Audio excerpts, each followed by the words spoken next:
이사야 53장 말씀을 같이 보겠습니다.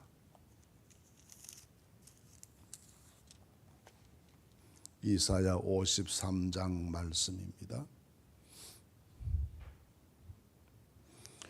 우리가 전한 것을 누가 믿었느냐? 여호와의 팔이 누구에게 나타났느냐?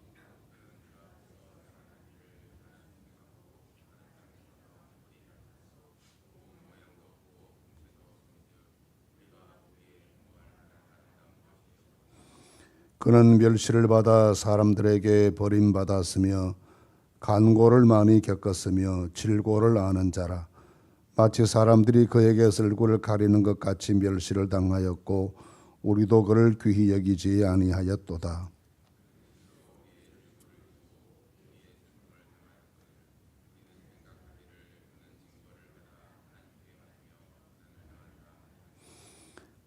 그가 찔림은 우리의 허물 때문이요 그가 상함은 우리의 죄악 때문이라.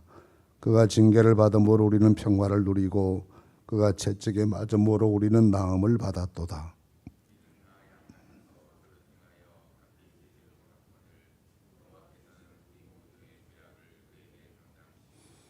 그가 곤욕을 당하여 괴로울 때에도 그의 입을 열지 아니하였으며 마치 도수장고로 끌려간 어린 양과 틀 깎는 잡에서 잠잠한 양같이 그의 입을 열지 아니하였도다.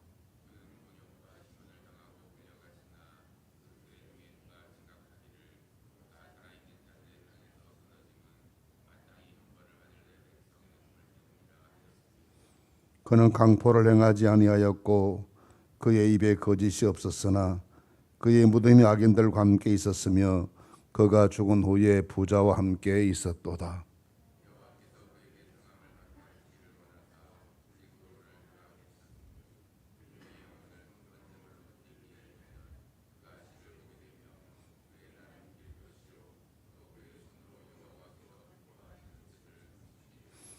그가 자기 영혼에 수고한 것을 보고 만족하게 여길 것이라. 나의 의로운 종이 자기 지식으로 많은 사람을 의롭게 하며 또 그들의 죄악을 친히 감당하리로다. 그러므로 내가 그에게 존귀한 자와 함께 받을 몫을 받게 하며 강한 자와 함께 탈취한 것을 나누게 하리니 이는 그가 자기 영혼을 버려 사망에 이르게 하며 범죄자 중 하나로 헤아림을 받았음이니라. 그러나 그가 많은 사람의 죄를 담당하며 범죄자를 위하여 기도하였느니라. 아멘. 이사야서 53장 말씀은 구약 성경 가운데에서 가장 깊이 있는 메시아에 대한 예언의 말씀으로 잘 알려져 있는 말씀입니다. 그래서 구약을 연구하는 많은 신학자들이 이사야 53장에 대해서는 극찬을 아끼지 않습니다.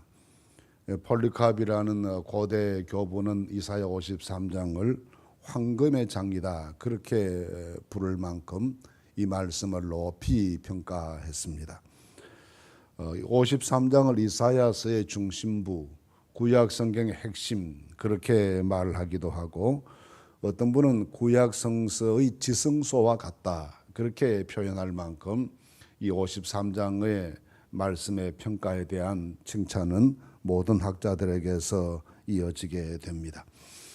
프린스턴 신학교에서 구약을 가르쳤던 영 교수와 같은 분은 이 이사야 53장을 가리켜서 마치 십자가 밑에서 그린 그림과 같다 그렇게 설명했습니다. 십자가에서 고난당하시는 그리스도의 모습을 그림으로 그려놓은 것처럼 그렇게 선명하게 십자가 대속의 의미를 잘 설명해 준 현상을 잘 묘사한 내용이 이사야 53장이어서 그런 아주 격한 칭찬의 말씀들이 이 53장에 부어지고 있습니다. 이렇게 53장, 이사야 53장 말씀을 그렇게 많이 칭찬하는 그렇게 높이 평가하는 이유는 메시아가 오셔서 세상에서 모든 죄인들을 위해 대속을 당하시고 자기 생명을 바쳐서 모든 사람을 구원하신다는 것에 대해서 이렇게 이사야 시대에 멀리 뒤에 이루어질 일인데 이렇게 정확하게 묘사하는 것을 보고 감탄을 금치 못하기 때문이고 실제로 이 모든 말씀들이 다 예수님의 일생 특히 십자가 사역을 통해서 문자적으로 완전 일치할 만큼 성취된 말씀이기 때문에 더욱 이 말씀의 놀라운 예지력에 대해서 감탄하게 되는 것입니다. 거기 1절에서 3절까지는 고난당하시는 메시아의 모습에 대해서 설명을 하는데, 그 메시아를 설명하는 말씀 서두에 시작하기를 우리의 전한 것을 누가 믿었느냐, 여호와의 팔이 누구에게 나타났느냐 하는 질문으로 시작합니다. 이 질문 말씀은 이런 하나님의 종이 나타나셔서 하나님께서 능력으로 그를 붙들고 계시는데 이것을 누가 사람들이 알아보기나 했느냐라는 질문입니다. 하나님께서 만민을 구원하시기 위해서 메시아를 보내셨지만 사람들이 그를 알지 못했습니다. 자기 땅에 오면 자기 백성 영접하지 않았습니다. 여호와의 팔이 누구에게 나타났느냐라는 질문도 하나님의 능력이 그에게 임해 있는데도 불구하고 사람들이 그것을 깨닫지 못했던 안타까운 현실을 미리 내다보면서 예언하고 있는 것입니다.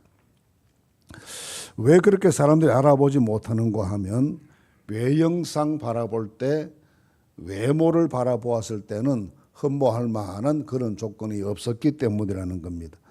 주 앞에서 자라나기를 연한 순 같고 마른 땅에 나서 나온 뿌리 같아서 고운 모양도 없고 풍채도 없은즉 우리가 보기에 흠모할 만한 아름다운 것이 없도다 했습니다. 그 모습이 사람의 눈으로 판단해 보았을 때 그리 뛰어나 보이는 모습이 보이지 않는다는 겁니다. 여기 있는 말씀 보시면 연한 순 같다라는 말씀은 연약한 인간의 모든 본성을 다 지닌 분이라는 것이고, 마른 땅에서 나온 뿌리와 같다는 것도 같은 말씀인데, 이 땅에서 마른 땅에서 나온 뿌리와 같다는 말은 마른 땅에서 나온 뿌리가 그렇게 통통하고 살쪄 보이고 그러지는 않지 않겠습니까? 메말라져 있고 비틀어져 있는 모습과 같다는 것이고, 땅에서 나왔다는 말은 그렇게 신분상이나 또는 환경이나 모든 면에 있어서 사람들이 우러러 볼 만한 조건 가운데 성장하시고 그렇게 출생하시고 성장하신 것이 아니라 빈핍한 환경 가운데에서 많은 사람으로부터 존경받을 만한 그런 환경 가운데 성장하지 못하고 악한 환경 속에서 성장하시는 메시아의 모습을 보여주기도 합니다. 그렇게 인간적인 여러 모습으로 보았을 때는 자랑할 만한 모습이 없고 내세울 만한 그런 요소들이 보이지 않기 때문에 사람들이 메시아가 오시고 하나님의 능력이 그와 함께 하심에도 불구하고 알아보지 못한 우매한 가운데 처하게 되었다라는 것입니다. 그런가 하면은 그 다음 말씀 보시면 멸시를 받아서 사람들에게 버림을 받았고 간고를 많이 겪었으면 질고를 아는 자라. 사람들이 그에게 얼굴을 가리는 것 같이 멸시를 당하였고 우리도 그를 귀히 여기지 아니하였다. 그렇게 말씀합니다. 멸시 받으시는 모습은 십자가에서 얼마나 잘 드러나 있습니다. 채찍당하시고 조롱받고 침뱉음 당하고 뺨을 맞으시고 가시관을 쓰시고 하시는 이런 조롱과 멸시가 십자가에서 극명하게 잘 드러나게 되었습니다. 간고를 많이 겪었다는 말씀은 온갖 종류의 모든 고통을 다 경험하셨다는 겁니다. 예수님께서 사람의 몸을 입고 세상에 오셨기 때문에 사람이 겪어야 될, 당해야 될 어려움들은 여러 종류대로 다 겪었었습니다. 가난도, 배고픔도, 고된 노동에 시달리는 것도, 외로움도, 배신도, 그리고는 억울한 재판을 당하는 것도, 누명 쓰고 처형되는 것도, 인간이 세상에서 경험할 수 있는 모든 종류의 신체적인, 정신적인, 영적인 모든 고통을 다 겪으신 분이기 때문에 간고를 많이 당했다. 모든 종류의, 온갖 종류의 여러 가지 시련과 역경 속에 던져주신 분이다라고 하는 것입니다. 심지어는 사람들로부터 외면당했다고 합니다. 그래서 사람들에게서 얼굴을 가리는 것 같이 멸시를 당했다. 이 사람들이 길 가다가 어떤 사람을 보고 얼굴 돌려 지나가는 경우가 이스라엘에 있습니다. 구약에도 있습니다. 그것은 나병 환자를 만날 때 그렇게 지나갑니다. 율법으로 정해져 있기도 하고 위생상의 문제가 있기도 하고 해서 그 스스로도 입을 가리고 있어야 되고 그 곁을 지나가는 사람들 혹시라도 하는 마음에 얼굴을 돌리고 지나가는데, 그렇게 메시아 하나님이 보내신 하나님의 아들 구원의 종을 볼 때 사람들이 나 환자 대하듯이 그렇게 멸시했을 만큼 주님께서 세상에 계실 때 그런 어려움을 당하셨다라는 것입니다. 근데 이렇게 어려움 당하시는 것의 그 이유, 그렇게 외면당하시고 온갖 종류의 고초를 당하시고 하는 이런 고난이 메시아에게 임하셔야 될 까닭이 뭔가에 대해서 4절에서 6절까지 말씀하시는데 대속의 고난입니다. 대신 당하시는 고난이라는 말씀입니다. 그 대신 당하시는 것은 죄인들이 당해야 될 죄에 대한 형벌과 하나님의 채찍과 심판, 이런 것들로 인해 주어지는 모든 종류의 고난을 주님께서 대신 당하시고 죄인들로 하여금 그 모든 고통과 재난에서부터 건진받게 하시는 것이 메시아 당하시는 고난의 목적이다라는 것입니다. 그래서 고난의 원인을 4절 말씀에 그는 우리의 질고를 지고 우리의 슬픔을 당하였거늘 우리는 생각하기를 그는 징벌을 받아 하나님께 맞으며 고난을 당한다였노라 했습니다. 실제로는 그분이 우리를 위해서 대신 징벌 받은 것인데 대신 십자가를 지시고 대신 고통을 당하시고 대신 죽임을 당하시는 것인데 그 뜻을 깨닫지 못한 사람들이 볼 때 지은 죄대로 벌 받는다 하고 오해했다는 것입니다. 그런 오해가 얼마나 억울한 일이겠습니까? 얼마나 가슴 답답한 일이겠습니까? 그 다음 절 나오는 말씀도 보면 전체가 다 그가 찔리면 우리의 허물 때문이요, 그가 상하면 우리의 죄악 때문이고, 그가 징계를 받아 우리는 평화를 누리고, 그가 채찍에 맞아 우리는 나음을 입고, 이 모든 말씀들이 다 우리 위에 당하신 고난인데 그걸 바라보는 사람들의 생각은 자기 죄 때문에 저렇게 되었다 하고 비난하고 채찍 손가락질하고 그렇게 된다는 것이죠. 욥이 고난당한 우리가 잘 압니다. 정말 있을 수 없는 고난을 당했습니다. 하루아침에 그 동방의 의인이요 부자라는 사람이 재산이 더 없어지고 자식들이 한꺼번에 떼죽음을 당하고 자기 몸도 병들고 거기다 사람들은 수건거리기를 겉으로 보기에는 근엄한 척 경건한 척 그렇게 했지만 속으로 무슨 못된 짓을 내서 저렇게 벌을 받았나 하고 자꾸 회개하라고 촉구하기도 하는 이런 일들이 생겨나게 됩니다. 욥은 너무나 억울했습니다. 자기는 물론 완전한 사람은 아니지만 이런 벌을 받아야 될 만큼 악하게 살진 않았다는 것이죠. 하나님께 끝없이 질문하고 항의합니다. 왜 하나님 이런 상황 가운데서 내 억울함 벗겨주지 않으시고 이 상황 속에 나를 버려두시면 내가 무슨 죄가 있습니까 하고 끝없이 하나님께 묻고 항의하고 질문하다 따지고 그렇게 되죠. 그건 자기 속에도 의문이 해결되지 않아서 그랬을 겁니다. 나중에서야 다 깨닫게 되었지만 그 고난이 있는 동안에는 이해하지 못했습니다. 그런데 예수님께서 이런 고난보다 더 심각한 고난을 당하시고 온 세상에 떠들썩하게 재판받고 십자가에 처형당하시고 온갖 모욕 다 당하시는데도 주님께서는 그 모든 것에 대해서 침묵하십니다. 그래서 이런 고난당하시는 예수님의 태도를 7절 말씀 이하에서 설명해 주는데 1절 이 고난과 이 억울함과 이 분노 이런 것들에 대해서 입을 열지 않으셨다. 털 깎는 자 앞에 끌려가는 양과 같이 입 열지 않고 잠잠하셨다는 것. 이 잠잠하셨다는 말은 이것이 다 아버지의 뜻인 줄 알고 순종하셨고 저항하지 않으셨고 이 모든 의미와 이 모든 이유와 까닭을 이미 알고 계셨기 때문에 주님께서는 침묵 중에 순종하셨을 뿐이라는 겁니다. 때때로 우리가 하나님 나라를 위해서 의로운 일을 위해서 억울한 일이 있을 수도 있고 마음이 상할 때도 있고 그렇습니다. 근데 그럴 때 좀 우리가 침묵하면 모든 일이 쉽게 끝날 수 있고 나중에 진실이 밝혀지게 된 모든 사람들이 미안해하고 하나님께서도 축복하실 터인데 그 순간을 견디지 못해 자꾸 해명하려 하고 말하려 하고 억울한 것을 말하려 하다 보니까 말이 더 많아지게 되고 나도 상처받고 주변 사람에게도 상처를 줄 때가 많습니다. 가급적 할 수 있는 대로 우리가 하나님 앞에 마음에 섭섭하고 억울한 일이 있더라도 침묵하면서 주의 뜻으로 이 모든 일이 이루어지기를 기도하고 수용하게 되면 하나님께서 끝내는 십자가에 달리셨던 주님의 이름이 모든 이름이 뛰어난 이름이 되게 하시고 모든 무릎을 그 앞에 꿇게 하셨던 것처럼 하나님께서 회복시켜 주신 은혜의 때가 반드시 오리라 믿습니다. 너무 말로 해명하라 하지 말고 하나님께 기도하실 수 있기를 바랍니다. 때가 되면 우리의 의의를 정오의 빛같이 드러나게 하신 하나님의 축복이 함께 하실 줄로 믿습니다. 그렇게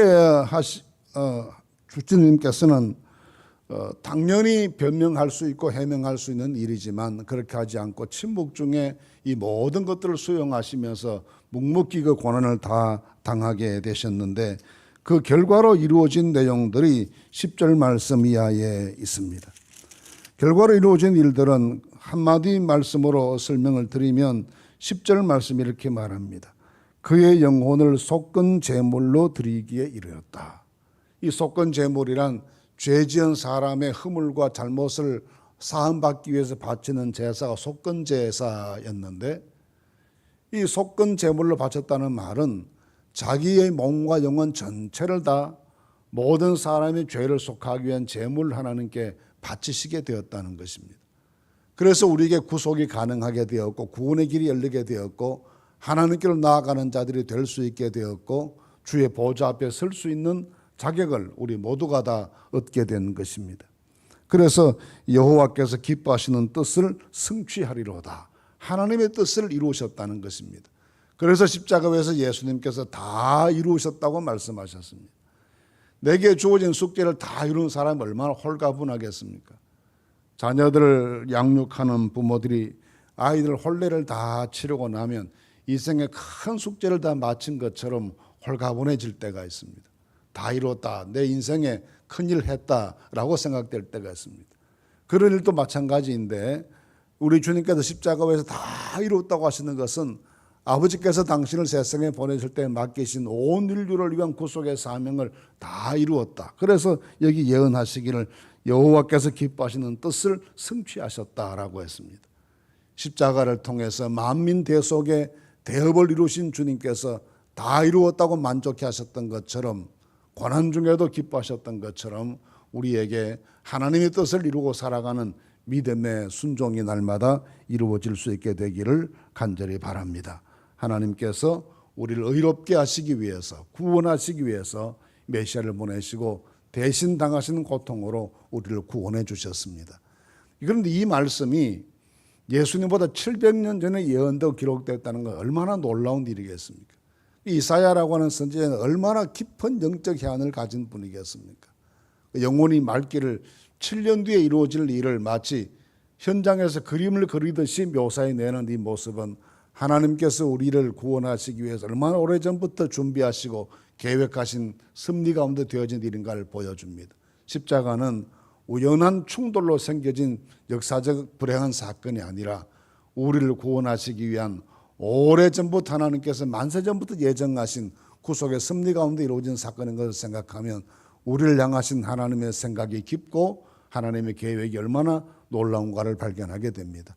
우리 앞날에도 하나님께 산치도금 없는 예정과 섭리로 우리 삶을 인도하셔서 다 이루게 하시는, 성취하게 하시는 하나님의 축복이 함께 하실 줄로 믿습니다.